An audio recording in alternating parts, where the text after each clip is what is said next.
नाम की महिमा हो। प्रभात मनन के सत्र 2662 में आप सभी का बड़े प्रेम के साथ स्वागत करता हूँ। आइए आज मनन के लिए एक और बार हम यहूदा अध्याय की 12वीं आयत को पढ़ेंगे। ये तुम्हारी प्रेम स्वभाव में तुम्हारे साथ खाते पीते समुद्र में छिपी हुई चट्टान सरीखे हैं और बेधड़क अपना ही पेट भरने वाले रखवाले हैं। निर्जल बादल हैं जिन्हें हवा उड़ा ले जाती है। पतझड़ के निष्फल पेड़ हैं जो 2 बार मर गए हैं और जड़ से उखड़ गए। झूठे शिक्षकों को अथवा उन तथाकथित सेवकों को जिन्हें प्रभु ने अपनी सेवा के लिए ठहराया नहीं। लेखक यहूदा यहाँ निर्जल बादल से तुलना किया है। बादल अच्छा है यदि उससे हमें बारिश मिलती हो तो गर्मी दूर हो जाती है और पेड़ पौधे पानी पीकर हरा भरा हो जाते हैं। वही यदि बादल छाया रहे और बारिश नहीं होती हो, काफी इंतजार के बाद वो बादल को हवा ले जाती है, तब तक बहुत कठिन परिस्थिति से हमें गुजरना पड़ते हैं। गर्मी बढ़ जाती है, हम पसीने पसीने हो जाते हैं। कई तथाकथित प्रचारकों एवं अगुओं की हालात उन बादलों के समान है जिससे कभी बारिश नहीं होती। अगुओं के या प्रचारकों के जीवन से दूसरे लोग प्रभावित होना चाहिए और वैसे ही जब वे कलीसिया में या बाहर वचन का प्रचार करते हैं तो सुनने वालों को उनकी सेवकाई से आत्मिक लाभ मिलना चाहिए। वचन की सेवकाई केवल समय की बर्बादी और सुनने वालों की परेशानी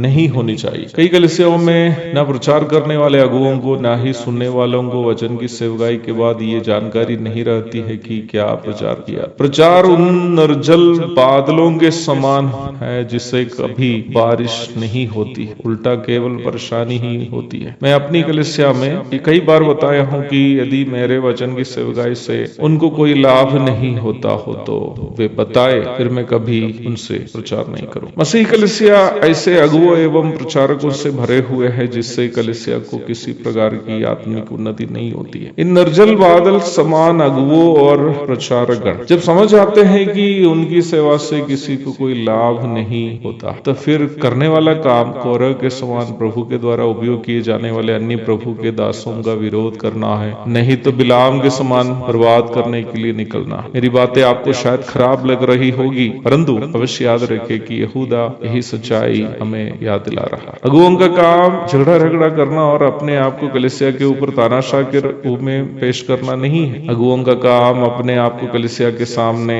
आदर्श बनाना है और वचन से कलीसिया को यीशु मसीह की पवित्रता की ओर तब्दील होने हेतु उनकी मदद करनी है। ये दोनों काम यदि अगुओं और प्रचारकों के द्वारा नहीं होते तो अवश्य समझ ले कि ऐसे ही सेवकों को यहूदा यहाँ निर्जल बादल से तुलना किया है। वर्षा के बादल जमीन को ठंडा कर देता है, वैसे ही पेड़ पौधों को हरा भरा भी कर देता है। वैसे ही हम सेवकगण अपने जीवन और सेवकाई के द्वारा हमें सुनने वालों के दिलों को ठंडा करने वाले और उनके जीवन को आत्मिक रूप में हरा भरा करने वाले होना चाहिए। यदि वचन की सेवा करने वालों से कलीसिया को कोई लाभ नहीं मिलता, वो खुद भी नहीं जानता हो कि क्या प्रचार किया, अच्छा है कि वो सेवा ना करके कोई अन्य काम करे। कलीसिया के लिए बाधा उत्पन्न होने से अच्छा है कि हम ही सेवकाई से दूर रहे। मेरा कहने का उद्देश्य हर कोई सेवकाई छोड़ना है ये नहीं, परंतु सेवा करने वालों के द्वारा कलीसिया को आत्मिक उन्नति मिलनी चाहिए। कलीसिया की अगुवाई करने वालों के जीवन से सुनने वाले प्रभावित होना चाहिए, तभी मसीही विश्वास दूसरों के लिए एक अनोखा विश्वास सा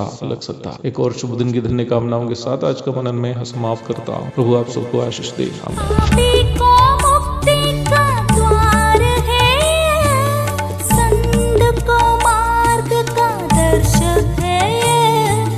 विश्वास जो करते हैं उसके लिए अनंत जीवन का साधन है।